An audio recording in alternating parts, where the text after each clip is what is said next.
The year is 1949. After struggling through the wartime years, Japanese baseball has never been more back. Fans in Tokyo and Osaka were packing their local stadiums to watch the Japanese Professional Baseball League, and the buzz around the sport was at an all-time high. It seemed like it wouldn't be a case of if the JPBL would expand, but when. There had already been an attempted breakaway league in 1947 and 1948, but it had failed, not due to lack of interest, but lack of money. A lack of money was not something the Mainichi Shimbun had to worry about. They had other issues. See, the Mainichi Shimbun had liked to style itself as a centrist newspaper. This helped grow their reader base, but it also did a brilliant job of upsetting two of the largest newspapers in Japan, the center-right Yomiuri and the center-left Chunichi. I think we're beginning to see the problem here. So, when Mainichi had tried to apply for a JPBL expansion slot for their semi-pro team, the Mainichi Stars, it got rejected wholesale. Mainichi weren't the only ones. Several other companies wanted to start pro teams, but the JPBL had been slow to react. Mainichi reasoned that, well, the JPBL was started by a newspaper mogul, why can't we start our own league? So they did exactly that, announcing that they would be creating the Pacific Baseball League in October of 1949. They found allies in the JPBL's four railway clubs, the Osaka Tigers, Nankai Hawks, Hankyu Braves, and Tokyu Flyers, who'd long grown sick of their lack of coverage compared to the teams owned by newspapers and film studios. The Osaka Tigers were all set to become the flagship club of this new breakaway league, until Yomiuri convinced them to back out. Upset by this, Mainichi elected to get revenge for this betrayal by taking advantage of the rift between Tigers management and several of their top players. They thus poached four of their best players, Kaoru Beto, Takeshi Toigaki, Shosei Go, and Tadashi Henry Wakabayashi. They would also raid Japan's corporate ball scene for players, outbidding many existing JPBL clubs in the process. This drove a deep wedge between the new league and those who'd elected to remain with Yomiuri and Chunichi to form the Central League, and it is why, to this day, NPB operates as more of an oversight body than as a league, with the CL and PL largely being independent. Now, with that sorted, Mainichi's new team needed a name. They originally wanted to keep using Stars, but the Daiei Stars had already been using that name in some form or another since 1946. Daiei had also elected to join the Pacific League, so Mainichi figured that if they couldn't use a star, they would use a constellation. They would become the Mainichi Orions, named after the constellation Orion. Okay, so quick thing here. While the name of the constellation in English is Orion, Mainichi decided to one-to-one transliterate the name into katakana, so they called themselves the Orions.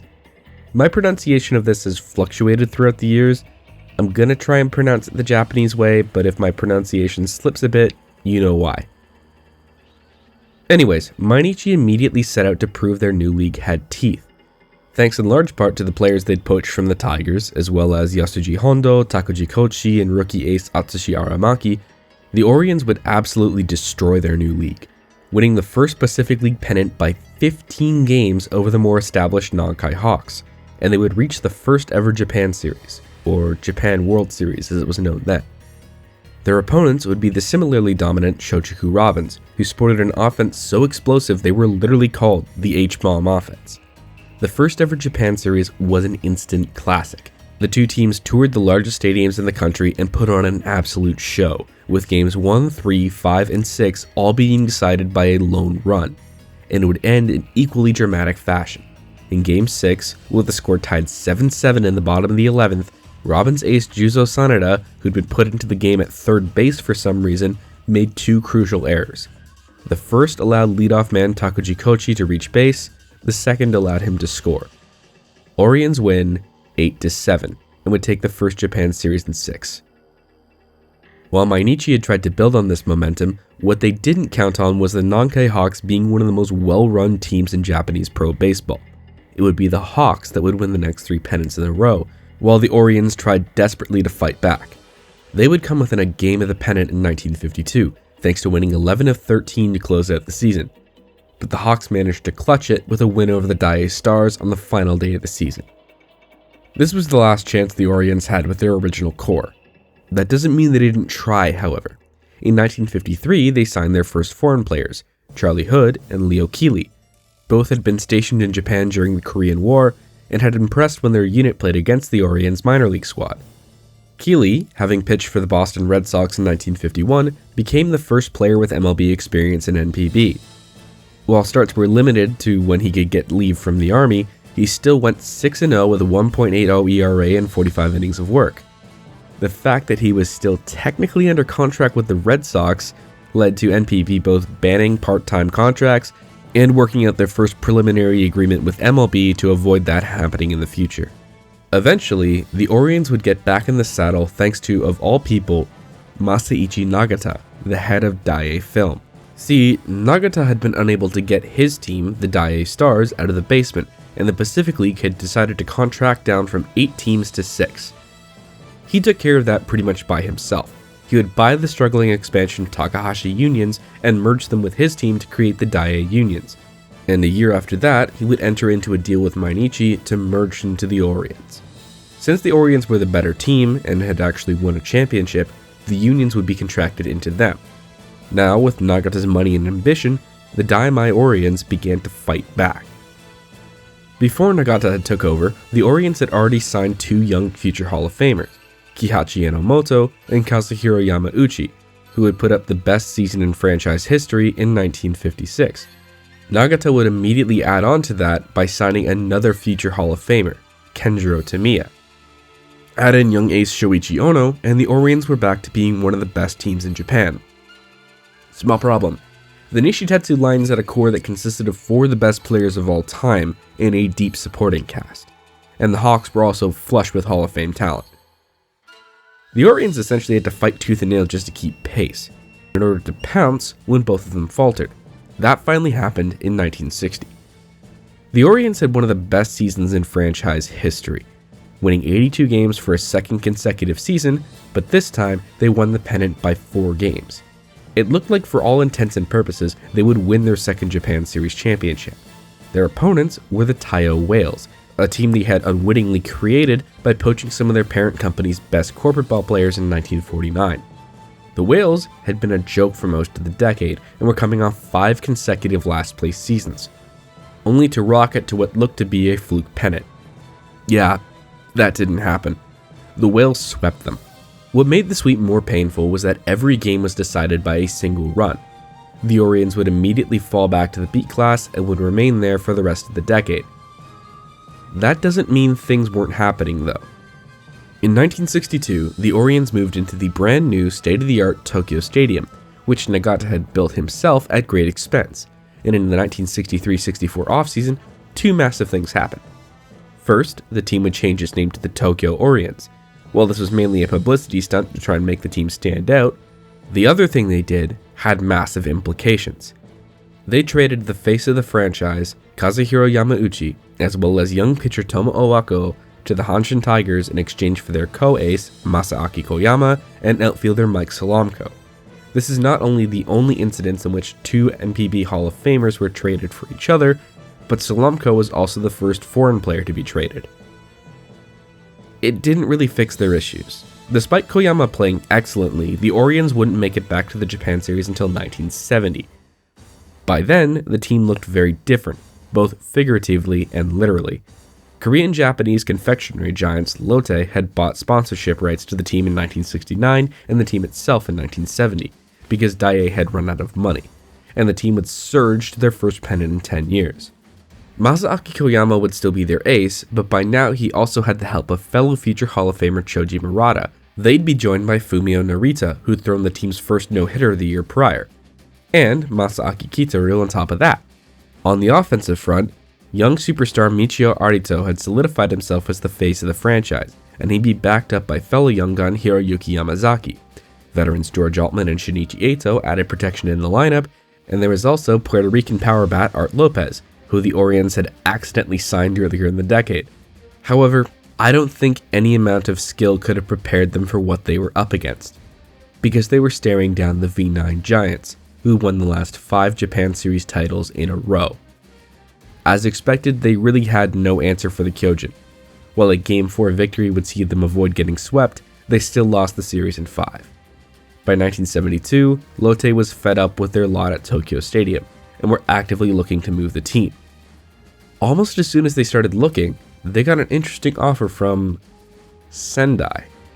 Sendai, looking to put their city on the map, offered the Orions use of Miyagi Prefectural Baseball Stadium for 45 games a year, or about 2/3 of the club's home games. Lotte, eager to get out of the crowded Tokyo market, accepted. During their 5 years in Sendai, the team would earn the derogatory nickname Gypsy Lotte. This ended up costing them early on, as the prospect of moving caused them to lose both Koyama and Lopez. While Koyama was over the hill by this point, they'd need to replace Lopez, and they did so by signing former NL Rookie of the Year Jim Lefevre. The Orions would stay competitive in the early 70s, and despite the slapdash nature of their move, Sendai rewarded them with some of the biggest crowds in the Pacific League.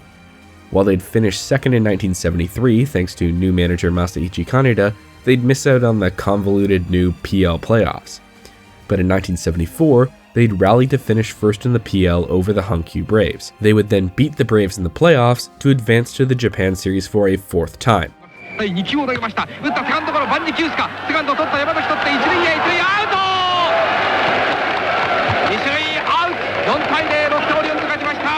Only they wouldn't be allowed to play those Japan Series games in Sendai. The opposing Chunichi Dragons complained about the cold and the travel and the facilities and anything else they could think of, and the Orions would instead play their home games at Korakuen Stadium in Tokyo. If Chunichi thought this would affect their opponents, they were wrong. The Orions would take the series in 6.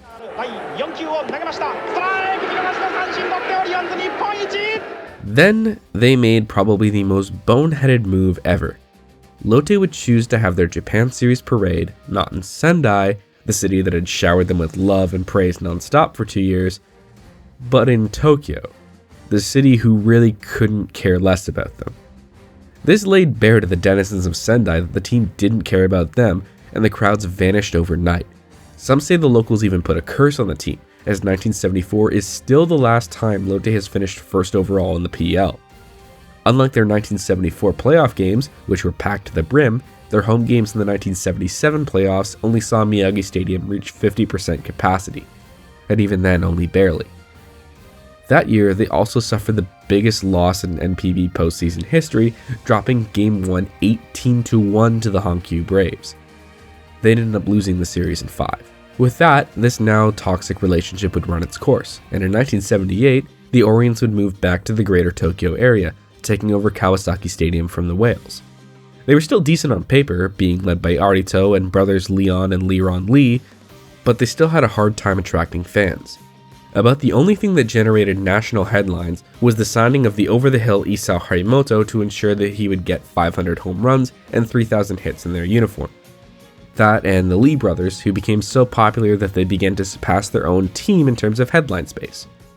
Literally, when a team beat the Orions, the headlines wouldn't say something like, "The Lions beat the Orions," it was, "The Lions beat the Lee brothers."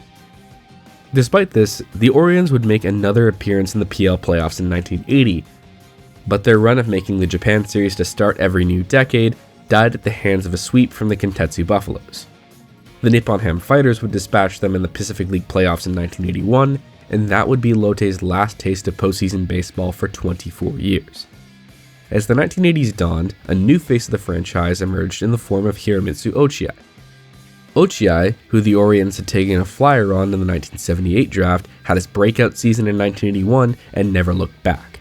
In 1982, he'd become just the third player in NPB history to put up an offensive triple crown, batting .325 with 32 homers and 99 RBI. Despite the Orions finishing 5th in the PL, Ochiai would still be named MVP.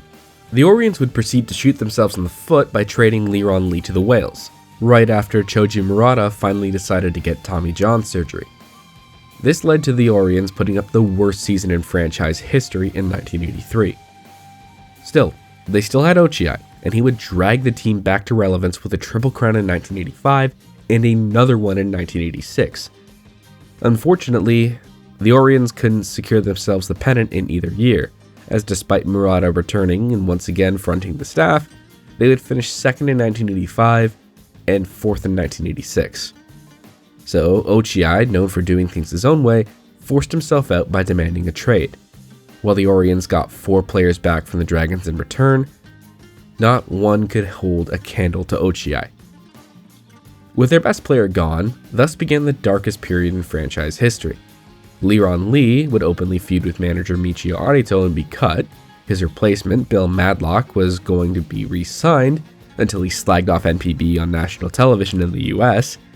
And about the only thing that made them relevant was Choji Murata getting his 200th win and winning the ERA title at 40 years old.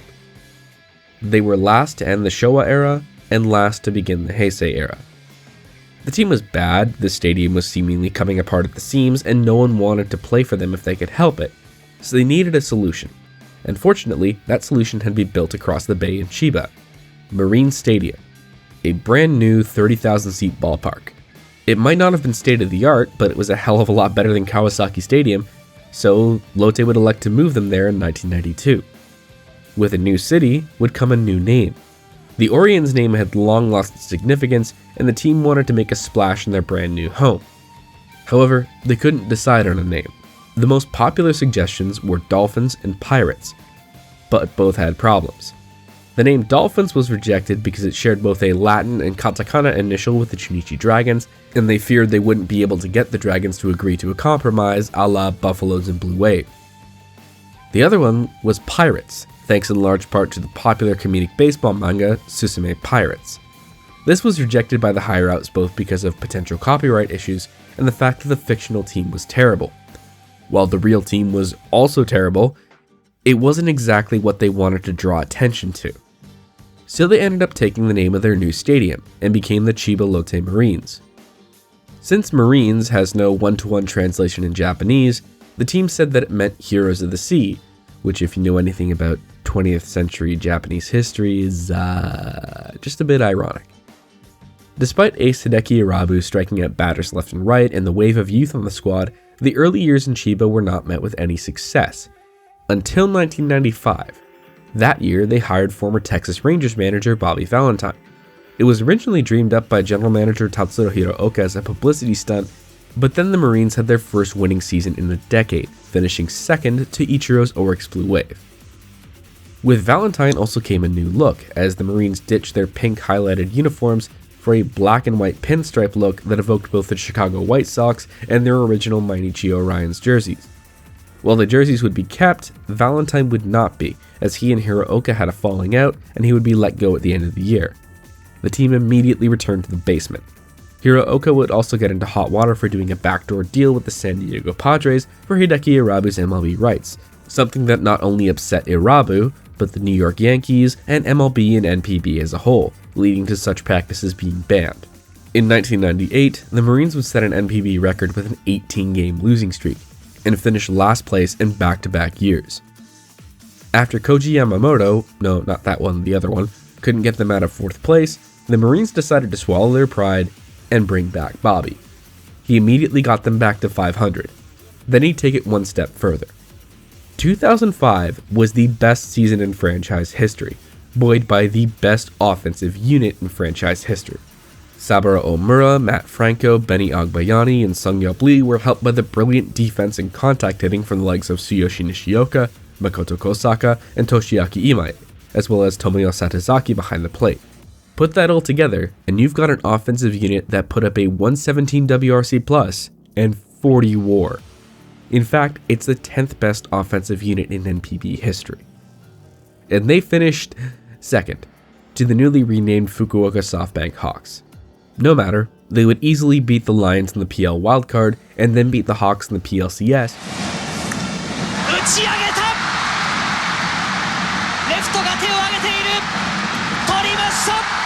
Before absolutely slaughtering the Hanshin Tigers in the most lopsided Japan series in history.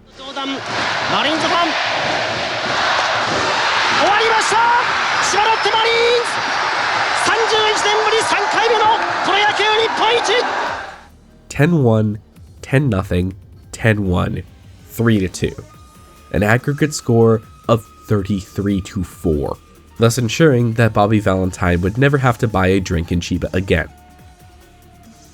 The rest of Bobby's tenure didn't go to plan.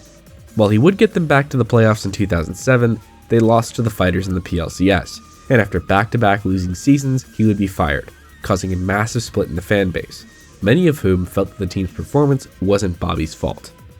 Half of the Marines' Owendon was banned by the club after they wouldn't stop chanting obscenities directed at management to start the 2010 season. But Norifumi Nishimura would manage to drag the Marines back to the playoffs that year, and they would shock absolutely everyone. After once again dispatching the Lions in the wildcard, they managed to scratch and claw to a PLCS win over the first place Hawks. They'd become just the third place team to make the Japan series, and would be the first to win it, as they scratched and clawed and beat the Junichi Dragons in the 12th inning of Game 7 to take the series 4-2.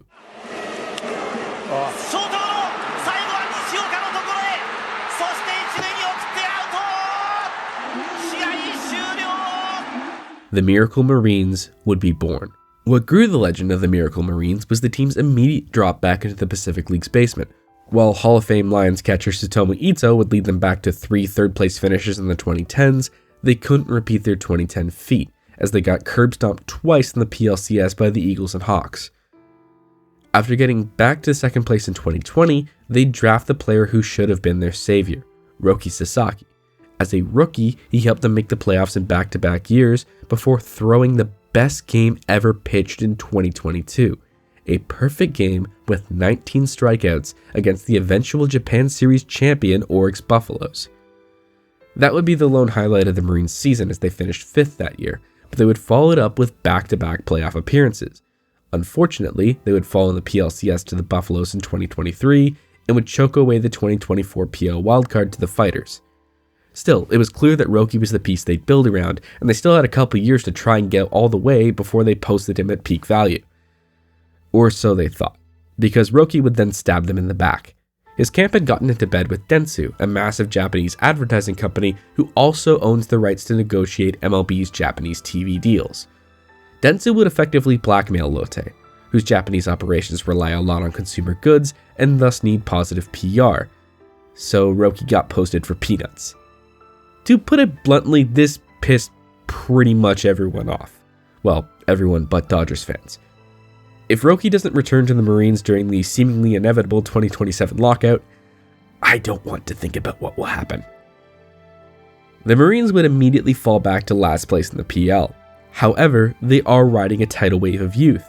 The youth that was supposed to surround Sasaki, with the likes of Yuto Kimura, Ryusei Tarachi, Haruya Tanaka, Daito Yamamoto, Koiki Yamaguchi, and Kyota Fujiwara, and Rookie of the Year Misho Nishikawa. Things are always darkest before the dawn, and the Marines' future is looking particularly bright.